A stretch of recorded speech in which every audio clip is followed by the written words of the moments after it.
I am Mohammad Azharuddin Shaikh from Majestic computer education near Sadat Masjid Roshan gate Aurangabad. आज हम advance tally ERP 9 से पहले, जैसे कि हमने पिछले वीडियोस में देखा था कि हम इसका देख रहे थे कि कंसेप्ट कि इसके क्या कंसेप्ट होते हैं, टैली कहाँ पर काम आएगा और उसके कॉमन टर्म्स कहाँ कहाँ पर यूज़ होंगे और उनका मतलब क्या है। तो आज हम देखेंगे कि टाइप्स ऑफ अकाउंट्स, तो अकाउंटिंग के क्या टाइप्स होते हैं। तो इन अकाउंटिंग में एवरी ट्रांजेक्शन इज़ क्लासिफाइड और categorised under an account. Her transaction जो होता है, ट्रांजैक्शन यानी कि लेन देन, तो वो हर एक लेन देन क्लासीफाई होगा या कैटेगराइज होगा एक अकाउंट में। The accounts are to be created for the company as per the requirement. और ये अकाउंट जो है तो कंपनी के रिक्वायरमेंट के एतबार से, रिक्वायरमेंट के हिसाब से बनेंगे। There are 3 main types of accounts as under. उसमें 3 मेन टाइप्स है अकाउंटिंग के। तो सबसे फर्स्ट पहला है पर्सनल अकाउंट्स।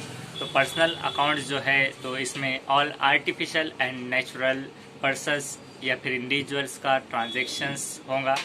अब ये जो आर्टिफिशियल हम कहेंगे कि मैन मेड जो थिंग्स है, तो आर्टिफिशियल या मैन मेड यानी कि जो इंसानों की तरफ से जो पर्सनल अकाउंट बने हैं। मिसाल के तौर पर मैजेस्टिक कंप्यूटर एजुकेशन, ये नाम जो है तो ये जानदार नहीं है, इसे नाम दिया हुआ है, तो ये आर्टिफिशियल पर्सन हो गया। उसी तरह से नेचुरल पर्सन्स अगर कहा जाए कि मोहम्मद अजहरुद्दीन शेख, तो अजहरुद्दीन शेख ये इंडिविजुअल है, नेचुरल पर्सन कुदरती तौर पर, तो जानदार में ये नेचुरल पर्सन्स के ट्रांजेक्शन्स होंगे।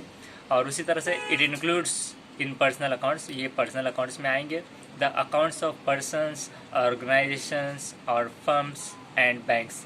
तो इसके अंदर पर्सन्स का अकाउंट, ऑर्गेनाइजेशंस का, फर्म्स का और बैंक्स का, ये सारे आएंगे। यानी कि मिसाल के तौर पर अगर कोई बैंक है, SBI, बैंक ऑफ महाराष्ट्र वगैरह, इस तरह से जो भी बैंक्स है, तो वो नाम जो है तो बैंक के अंडर पर्सनल अकाउंट की कैटेगरी में आएगा। Second thing, real accounts. Second type of account है रियल अकाउंट। रियल अकाउंट इसे हम क्लासीफाई इस तरह से करेंगे कि this has the account of assets and properties of the business.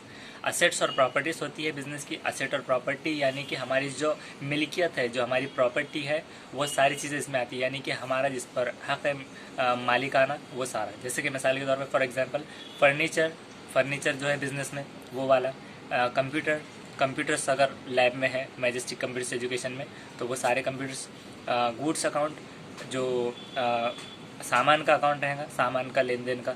और कैश अकाउंट जो कैश ट्रांजेक्शन से एंट्रीज, लेन देन, कैश का व्यवहार, तो ये सारे तौर पर, मिसाल के तौर पर अगर मान लिया जाए कि मैजेस्टिक कंप्यूटर एजुकेशन है, तो वहाँ पर जो कैश आ रहा है, फीस वगैरह, तो अब इस पर मालिकाना हक हो गया है ओनर का।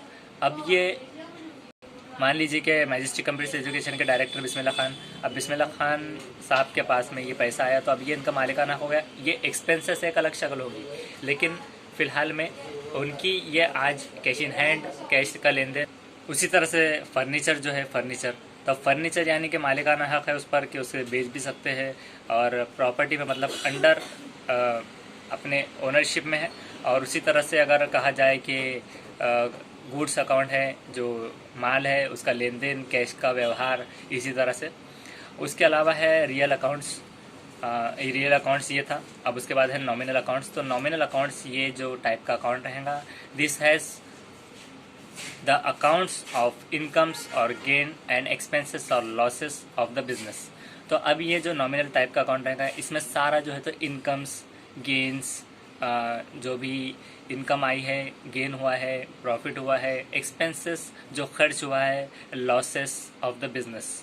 चूँकि हम जानते हैं कि हर बिज़नेस जो है तो कैरी होता है प्रॉफिट पर भी, कभी कभार उसमें लॉस भी होता है।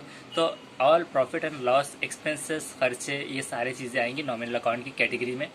मिसाल के तौर पे फॉर एग्जांपल सैलरी अकाउंट, कि सैलरी अकाउंट है, तो मान लीजिए मैजेस्टिक कंप्यूटर एजुकेशन के डायरेक्टर बिस्मिल्लाह खान ने अगर किसी को सैलरी पे की है, तो वो आएगा अंडर सैलरी अकाउंट में। और ये नॉमिनल टाइप का अकाउंट है, ये खर्च है बिजनेस का। तो अब चूँकि जो है तो एम्प्लॉयज़ बिस्मिल्लाह खान साहब के प्रॉपर्टी नहीं है, उनका माले मतलब वो एक्सपेंस होंगे जो एम्प्लॉयज़ रहेंगे। तो एम्प्लॉयज़ जो है तो ये रहेंगे एक्सपेंसेस, तो इसलिए ये नॉमिनल कैटेगरी में आएगा।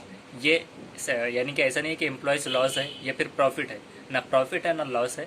एम्प्लॉयज़ जो है तो वो एक्सपेंस है, खर्च है एक हिसाब के, कि एक सर्विस वो दे रहे हैं और उसके बदले में उनकी जो सैलरी रहेंगी, तो salary account. Next petrol expenses, जो भी व्हीकल वगैरह कोई भी बिजनेस में होती है तो व्हीकल के एक्सपेंसेस, पेट्रोल एक्सपेंसेस, वो सारा चीज़।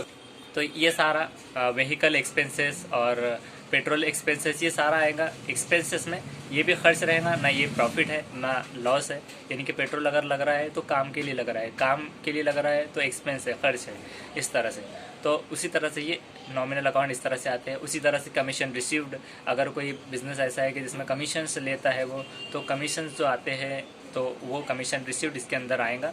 और उसी तरह से इंटरेस्ट रिसीव्ड, अगर कोई ऐसा बिज़नेस है जिसमें सूदी लेन देन पर मुनहसर है जो कि इस्लाम में जायज़ नहीं है, तो अगर ऐसा बिज़नेस है जिसमें इंटरेस्ट रिसीव होता है तो वो उसका नॉमिनल अकाउंट की कैटेगरी में आएगा। रिपेयरिंग चार्जेस रिसीव्ड, अगर मिसाल के तौर पे किसी ने आया है हार्डवेयर का बंदा, और वो हार्डवेयर का बंदा आता है मैजेस्टिक कंप्यूटर्स में, और जाकर सर जो यहाँ पर है हार्डवेयर नेटवर्किंग का जो देखते हैं उनके पास लाकर वो रिपेयरिंग वगैरह करता है, तो अब जाकिर सर को जो रिपेयरिंग चार्जेस रिसीव होंगे तो वो रहेंगे नॉमिनल अकाउंट की कैटेगरी में, कि रिपेयरिंग चार्जेस रिसीव्ड ये इनकम में माना जाएगा। तो इस तरह से नॉमिनल अकाउंट में आएगा, नॉमिनल अकाउंट्स में इनकम और प्रॉफिट लॉस ये सारा।